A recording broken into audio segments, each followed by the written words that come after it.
So let's go now to the most extreme planet of the solar system, Mercury. And I realized that you already saw this picture multiple times today. So I show it once more to highlight the difference between Mercury and the other planets of the solar system. So Mercury is by far the smallest terrestrial planet of the solar system. It's even smaller than Ganymede and Titan. But it has, among all the objects of the solar system, it has the highest material density. It's 5.3 grams per cubic centimeter. This is much higher than the other terrestrial planets. So this implies that Mercury has a very large iron core, and it has to be iron because only iron is abundant enough to explain this density. Then we know today that Mercury has a liquid core. We have also a good estimate about the core radius. It's about 2,000 kilometers. We are not sure if there's an inner core, but it's quite likely that there is an inner core. And also, it's the only planet next to Earth that has today an active dynamo field. And another particularity of Mercury is that it's in a spin-orbit resonance. So it takes 2 years, lasts 3 Mercury days. So this is also a very unique feature. So outside of the solar system, there are apparently also exoplanet candidates that are Mercury-like, but not very many. And yes, Mercury is then clearly an end-member case of planets, and the other end-member case would then be something like the Moon. So where do we get most information about the structure of Mercury? And it follows mostly from geodesy experiments. We don't have a seismometer yet. Maybe sometime in the future somebody has an interesting idea. So several spacecraft visited Mercury. So in the early 70s, we had Mariner 10 mission that managed to surface almost half of, to image almost half of Mercury's surface. And it also had made this very surprising detection of that Mercury had an internally generated magnetic field. This came somewhat as a surprise at that moment because it was thought that Mercury, because it was very close to the Sun, was depleted in volatiles, so it was thought that the core was completely frozen out at this time. Then, which was also puzzling, the field was much too weak to be explainable at that time with a core-generated field, but it was also too large to be explained by crustal remnant magnetic features. So in the 60s and in the 70s, there have been, and also in the 2000s, there have been several campaigns from Earth using radar to measure, for instance, and detect the 3-2 spin orbit resonance of Mercury. Also, the mass and radius were determined very precisely. Then in the 2000s, the rotation of Mercury was measured precisely. The Cassini state of Mercury was confirmed. The obliquity was measured, and also the annual libration amplitude, which then provide the conclusive evidence that Mercury had a liquid core. I'll show you later how this was done. In the early 2010s, the Mercury was visited by the Messenger spacecraft. It had an elliptic orbit, so the coverage was mostly only on the northern hemisphere, but nevertheless, it succeeded in imaging large parts of the surface.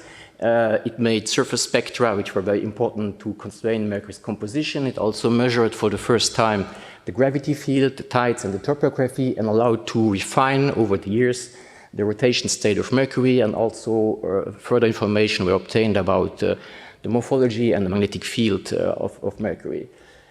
At the end of this year, the ESA-JAXA mission Bepi-Colombo will enter the final orbit of Mercury, and it will start operation at the beginning of next year. It will have a much more favorable configuration, so there will be uniform coverage, and this directly affects all geodesy measurements that are expected to be much more precise than those obtained by Messenger. So there is one very intriguing question. Why does Mercury have such a large inner core? People have some ideas. Two basic set of ideas are floating around. So Mercury was thought to initially be a much more massive planet that lost somehow its outer layer. So it was proposed that Mercury lost its outer layer by evaporation because it formed so close to the Sun. Then there was the one giant impact proposition that Mercury was supposed to be much more massive in the past, and it experienced a massive collision and it lost most of its mantle. But more recent studies have shown that these giant collisions are quite unlikely. So Mercury likely experienced many collisions with Mars-like planetary embryo-sized bodies. So all those external removal and collision scenarios suggest that Mercury should be quite depleted in volatile elements. So the other family of propositions to explain the large core is just to suggest that Mercury formed initially from the right material that's very rich in iron, for instance, N-statite chondrite, but N-statite chondrite in detail don't work, but something similar. So those chondrites are very rich in iron and also highly reduced and contain also this calcium, magnesium, sulfur compounds. But we learned a lot from the messenger mission about Mercury's bulk composition. The first surprising thing that was found, was that Mercury was very rich in volatiles on its surface. That was very unexpected. There is particularly a high abundance of sulfur. There is almost no iron on its surface. It contains a substantial amount of carbon, and it has the highest potassium to thorium ratio. So this ratio is kind of a proxy of how much volatile elements are contained in the bulk of a planet. And Mercury has more volatiles than Mars and all other terrestrial planets of the solar system. So this is a bit at odds with the idea that Mercury lost its outer shell by evaporation or by large collision. And this is also at odds with the idea that people sometimes think that if planets are formed closer to the sun, they should be very much be depleted in volatiles, which is absolutely not the case for Mercury. The data of Messenger also allowed to measure the oxidation state of Mercury, and this is characterized by the logarithm of the fugacity, which is kind of a measure of how many oxygen atoms are available for chemical reaction. And Mercury has, and it's given usually compared to a reference with this iron to steep buffer, and it's very low. It's -7 to -3. This is extremely low because, for instance, Mars or Earth have a fugacity state of +1 or 0. So this is extremely reduced material, and nobody knows really where the material comes from. It's not very clear in the solar system where it should be. So also, as I said, there's carbon on the crust. There is carbon on the crust, and it was suggested that Mercury had a primary graphite crust when it formed early. The highly reducing conditions of formation also implied that there is almost no oxided iron in Mercury's mantle. The mantle is very rich in sulfur, about 7 to 11 weight%, and it's present as those sulfur compounds. So unlike, for instance, Mars, all the sulfur of Mercury is mainly in the mantle, where for Mars, all the sulfur is almost all in the core. The reducing formation conditions also imply on the identity of the major light elements in Mercury's core, and the major light element in Mercury's core is silicon. It's expected to be present at the 10% level, and there are also a few smaller fraction of sulfur and carbon which are possible. This figure shows how much carbon and sulfur can be dissolved in an iron silicon alloy. So if you take, for instance, 10 weight% of silicon, you can dissolve about 1 weight% of sulfur in the core and at the maximum, and a bit more of carbon. So the composition of the core and the identity of light elements have important consequences. So they affect the liquidus temperature of the core. Those three elements, they depress the melting temperature of iron very differently, as shown in this figure, which shows how much the melting temperature of iron is decreased by adding 1% of each. So silicon has a very small effect. The depression is only 25 Kelvin, and about double can be expected from sulfur, but carbon is much more efficient in reducing the melting temperature. So if Mercury is really has a very rich silicon core, then this tells you immediately something about the temperature in the core, so it has to be rather high. Otherwise, it would not be molten. So what is also dictated by this liquidus curve is the relation between the inner core radius, outer core radius, and the core composition, which is also very much dependent on what element you have in the core. Here you can say the relation between inner core and outer core for different core composition, and you see this is very much affected. Another thing which is of importance, which follows from the light element identity, is the nucleation depth inside the core. That's the depth where the first solid will nucleate when the temperature drops below the liquid use. So it has been shown that if the core is very silicon-rich and it contains a small amount of sulfur, then the first element to nucleate will be at the center, at the highest pressure point in the core, and we will have the classical bottom-up inner core formation like we have for Earth. Previously, sulfur was one of the main candidate-like elements that was before the messenger data were available, and in that case, the elements first start to nucleate in the lower part of the core, and they will then precipitate down as snow to form an inner core later. One other thing that's important from the light element is how they partition between the solid and the liquid when the inner core starts to nucleate. We know that at Mercury's core condition, that sulfur does almost not partition into the solid, so every sulfur is expelled in the liquid. Carbon, only 1/3 of carbon goes into the solid, and for silicon, the partitioning is almost the same. This reflects immediately here on the density jump at the inner core boundary, where you can see that it's very small if the core is pure silicon, and if we increase the amount of sulfur on carbon, the density jump can be much higher. So this density jump directly affects the rotation state of Mercury, as I will show later. So another important question about Mercury is why it is in this 3-to-1 spin-orbit resonance. And this is not a very easy question to answer, but there have been some breakthroughs not too long ago. So it requires very strong tidal braking so that the rotation rate can be decreased very fast. It needs also large chaotic eccentricity evolutions, and because of this rotational slowdown and this eccentricity evolution, the probability to capture the planet in a spin-orbit resonance becomes more important, and it can be shown that statistically, among all the capture scenarios that are possible, 3-to-1 is the most likely. Also, what helps is the fact that Mercury had a very small obliquity in the past. This also favors this 3-to-1 capture. So this 3-to-1 configuration is very stable because of the dynamic shape of Mercury, the difference between the two equatorial moments of inertia. There is also the importance of the very strong solar tide torque and the very large eccentricity. So this 3-to-1 spin-to-orbit configuration is a very stable state. So Mercury is also very close to the Sun, obviously, and because of this very large eccentricity, it experiences very large tidal deformation. They can reach up to 2 meters at the surface. So by measuring tidal deformation or tides, we can get information about how a body reacts to deformation, and at first order, it depends on the core radius of the planet, and in second order, depends on the rigidity of the mantle. So by measuring tides, we can get constraint on the core radius. Then tides are also responsible for the very large libration amplitudes, which are about 460 meters at the equator. And they tell us more about the moment of inertia of the layers that can rotate in the planet. So it can be used also to constrain the core radius, and it's much less dependent on the specifics of the composition.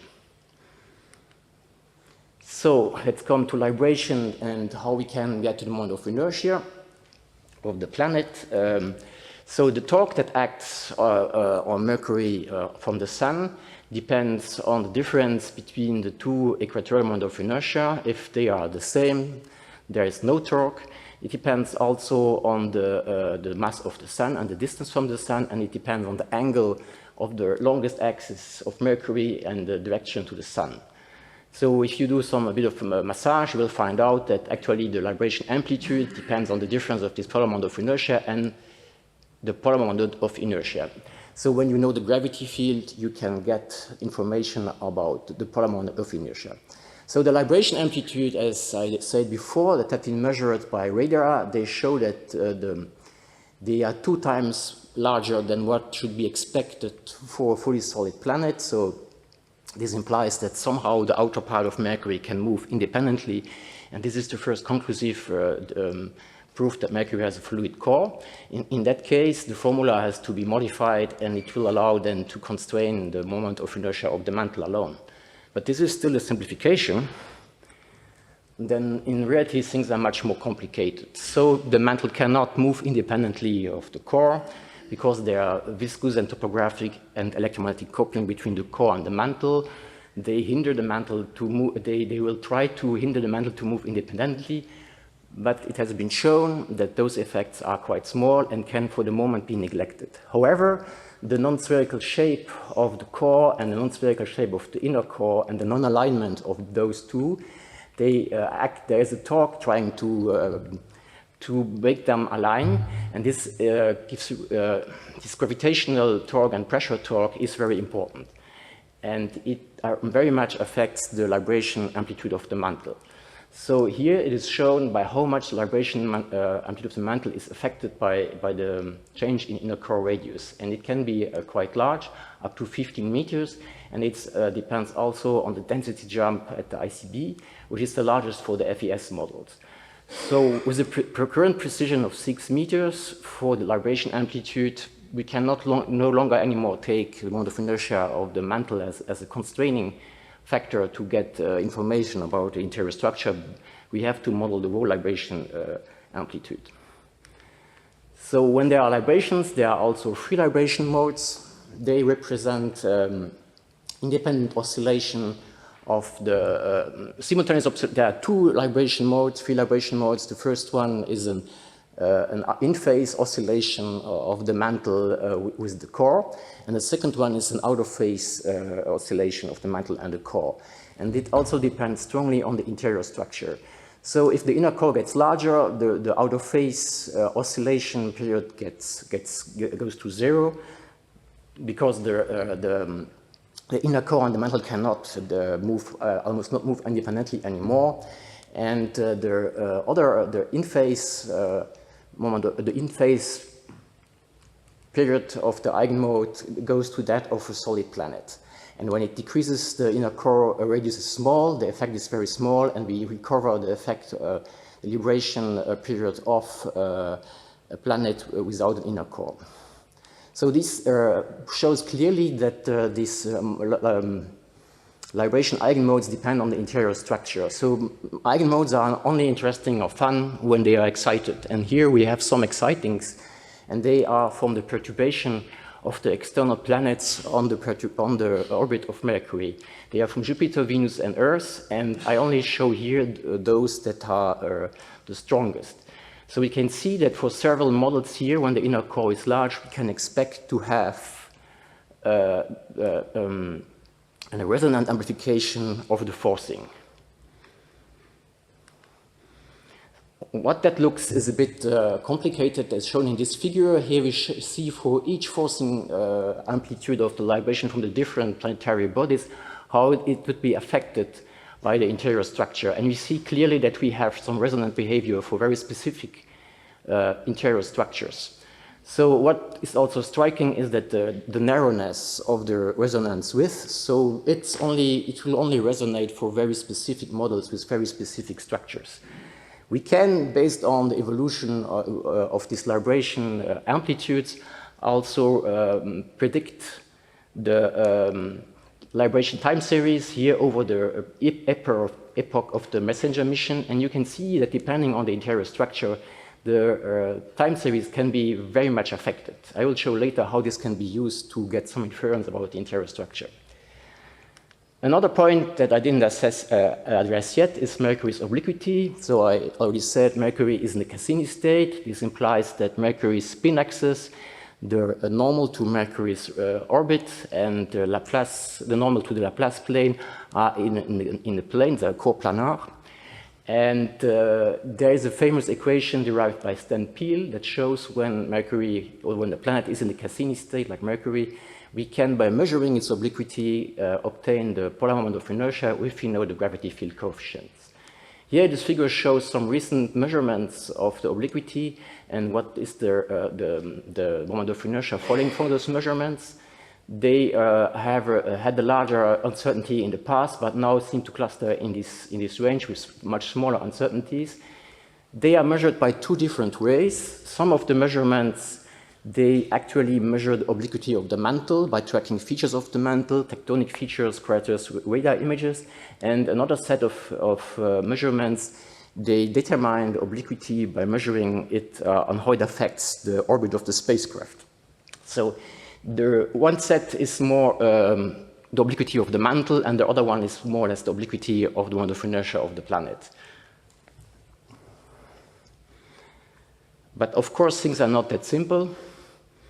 The different layers in Mercury, so the mantle, the outer core, and the inner core can have an independent rotation. They have their own obliquity, but they can still not move independently because to the same coupling that I mentioned before, like topography, electromagnetic coupling, viscous coupling, and they also try to hinder the alignment, the non-alignment of those different rotation axes.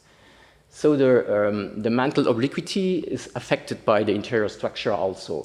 As shown here for a simple model, you can see that the obliquity decreases with increasing inner core radius, so we approach the value of the obliquity that we expect for a solid planet if the inner core gets larger. The figure here on the right shows you by how much the rotation of the outer core and inner core deviate from that of the mantle. So they can, you see, they can rotate quite independently. So those effects are for the moment a bit too small to be detectable. The current uncertainty is about 3 arc minutes, and but it can be, this is more than the range on this axis here, but by Colombo measurements, we will this error will be reduced by a factor of 6. And there is a further complexity in this thing. Actually, the rotation axis of Mercury is offset from the Cassini plane.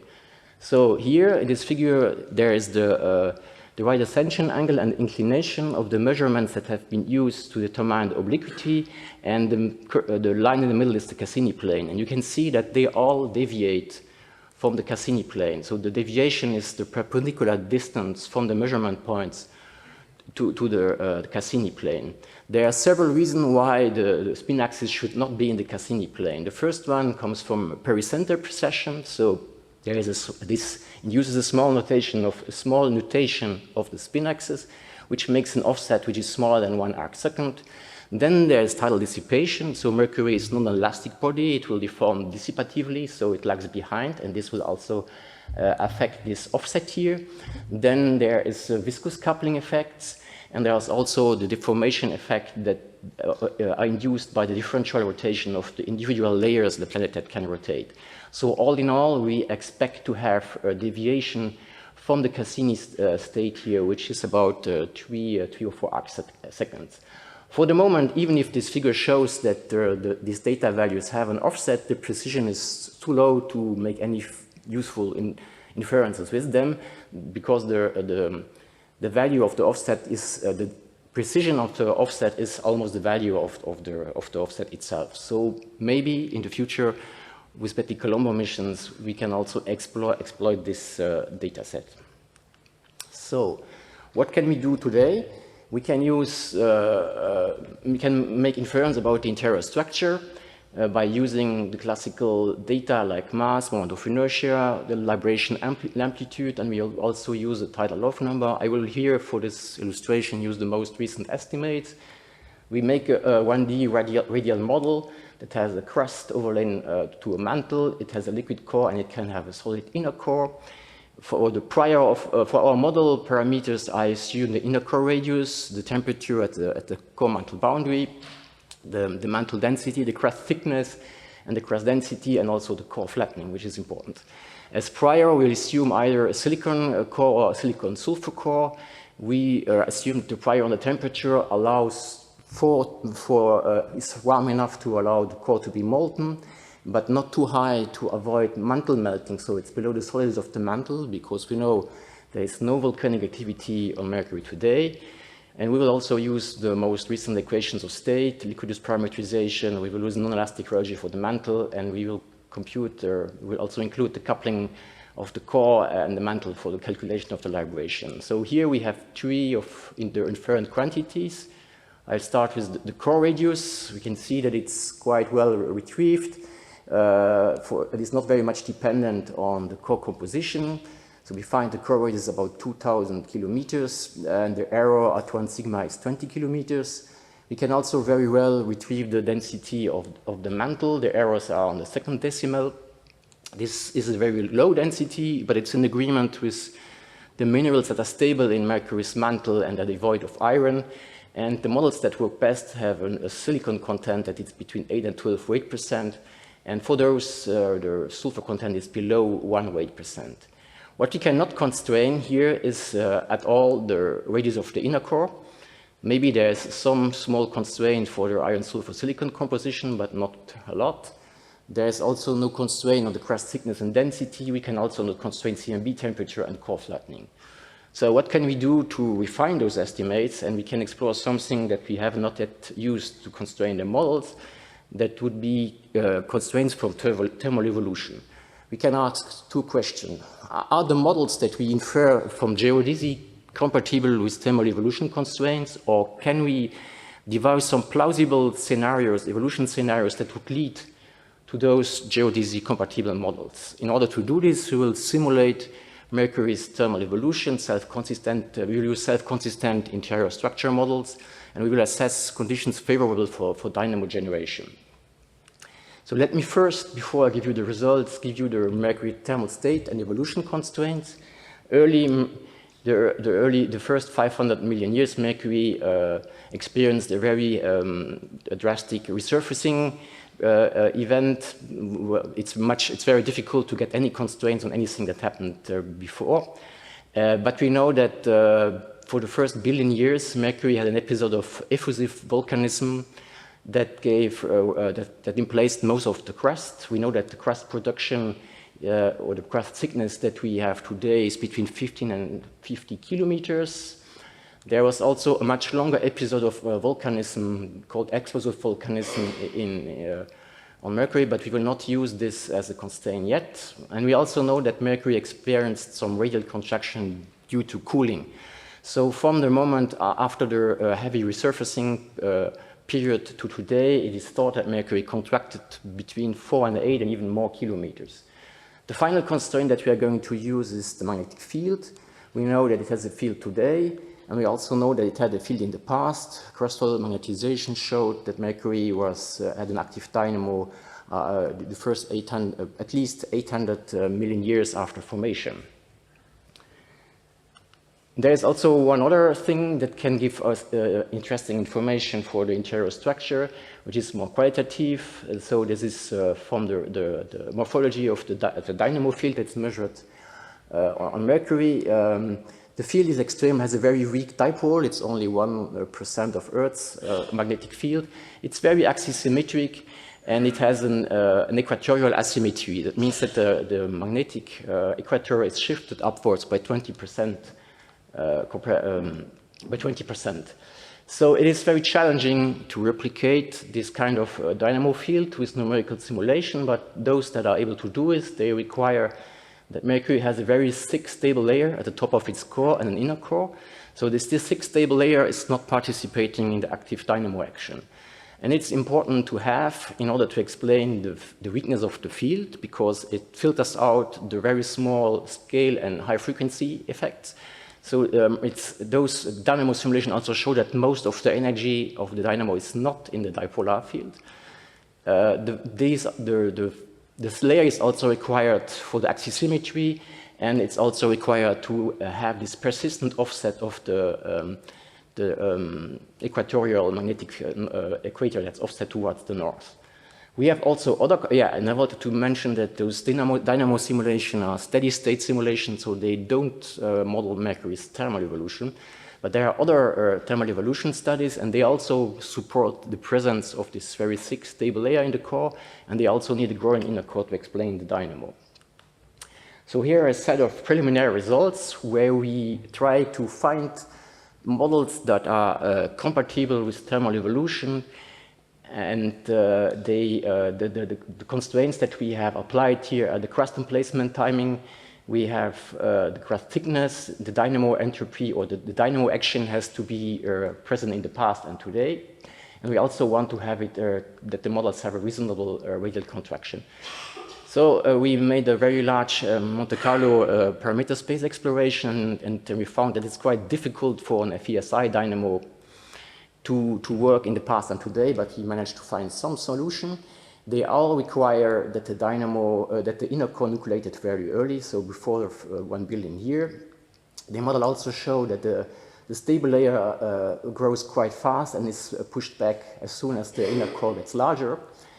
And yes, it also requires that the mantle cools very sluggishly, so the mantle is not an efficient, does not efficiently transport heat. The cooling of the core has to be slow, otherwise the core would be completely solidified today or completely stratified.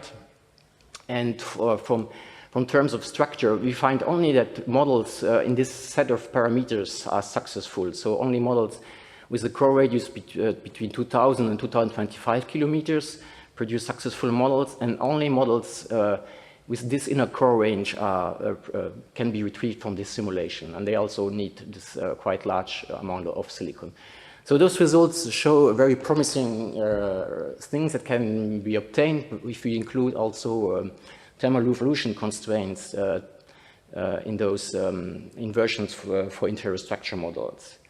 Another avenue forward is the long period libration time series. It has very recently only been induced from messenger laser altimeter profiles, and it's shown here in the background, this white curve. It's clearly affected by something other than the forcing, otherwise it would be flat.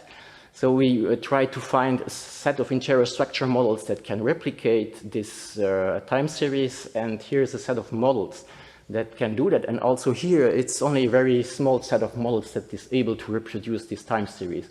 They all have a very large inner core, and they also resonate with this 5.9-year forcing of Jupiter.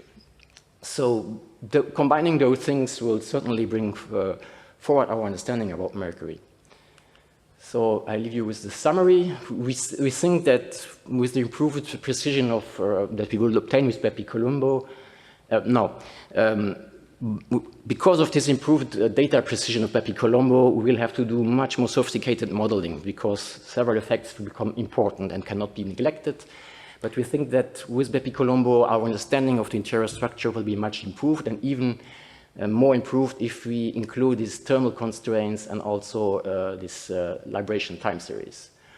Our analysis has some caveat, and it very much depends on material properties of the materials that form Mercury, which are unfortunately not so much well known as we like them to have. So they are kind of a limiting factor, and several of these inferences might change when new data becomes available. So thank you.